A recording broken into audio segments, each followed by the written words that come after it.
Everyone, আসসালামু আলাইকুম। I hope আপনারা সবাই খুব ভালো আছেন। গত 3 দিন আগে আমার বাবা এসেছিল দুবাই থেকে। তো আমাদের জন্য কী কী আনলো আর সবার জন্য কী কী গিফটস আনলো, তো এগুলো আপনাদের সাথে আজকে শেয়ার করব। আম্মু বাবার জন্য একটা কেক বানিয়েছিল, যেটা আমি ডেকোরেশন করেছিলাম। আর লেখাগুলো কিন্তু একটু বাজে হয়েছে, কারণ আমি ফার্স্ট টাইম কেকের উপর এরকম লিখেছি। তো নেক্সট টাইম রাইটিং আরও ভালো হবে ইনশাআল্লাহ। কেকের ডিজাইনটা কেমন হয়েছে অবশ্যই কমেন্ট করে জানাবেন। আর আপনার প্রিয় মানুষদের ওয়েডিংয়ের জন্য বা বার্থডে যে কোনো অকেশনে হোক আমাদের কাছ থেকে কেক নেবেন এবং ডিসকাউন্ট প্রাইসে দেওয়া হবে। তো এখানে বাবা কেক কাটছিল আমার ছোটো ভাইয়ের কেক কোলে নিয়ে।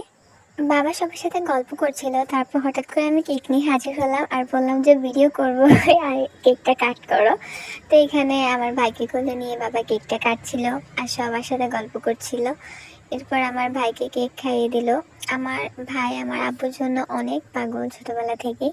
তো আমার আব্বু প্রায় 3 বছর দেশের বাইরে ছিল, তো ও বেশি এক্সাইটেড ছিল বাবাকে নিয়ে। আর এখানে ইরাকে খাইয়ে দিচ্ছিল, আমার ফুপা ভাইয়ারা সবাই সামনে ছিল। এরপর ছোটদেরকে বাবা একটু একটু করে কেক খাইয়ে দিচ্ছিল। এরপর কাট করে কেকটা সবাইকে দেওয়া হয়েছিল। আর কেকটা কিন্তু মাশাআল্লাহ অনেক সুন্দর হয়েছে। মাশাআল্লাহ বলতে কেউ কিন্তু ভুলবেন না। কালার কম্বিনেশন আমার অনেক ভালো লেগেছে। এখানে বাবা আমার জন্য সিম্পলের মধ্যে একটা ইয়ারিং এনেছে, যেটা আমি রাফ ইউজ করতে পারবো। এরপর রাতে খাওয়া দাওয়া শেষ করে বাবা এখানে গিফটস আনবক্সিং করছিল। আর সবাই অনেক এক্সাইটেড ছিল যে ভিতরে কি আছে। এখানে আমার ফুপা ফুপি আম্মু আমার ভাইরা সবাই কম্বলের নিচে বসে বসে গিফট দেখছিল, কারণ বাড়িতে কিন্তু অনেক শীত।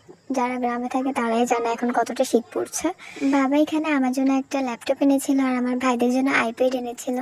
আর এখানে অনেক ইলেকট্রনিক জিনিসপত্র ছিল হাবিজাবি।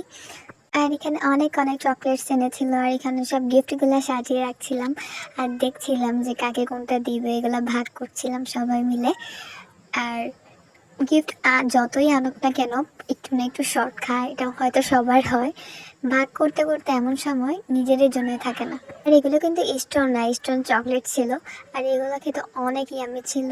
আর এখানে সবাই মিলে দেখছিল কে কিনেছে, আর আমি এখানে একটু পিকচার্স তুলেছিলাম যাতে এগুলো একটু মেমোরি হিসেবে থাকে। এগুলো সব আম্মুর জন্য, আম্মুর মানে এগুলো আমাদেরও, কারণ মশলাপাতি দিয়ে রান্না করলে সেগুলো আমরাই খাবো। এখানে স্ট্রবেরি, চেরি, টমেটো, আনানাস, মেলনের বীজ এনেছিল।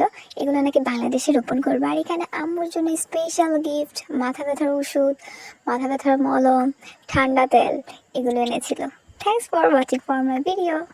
আল্লাহ হাফেজ।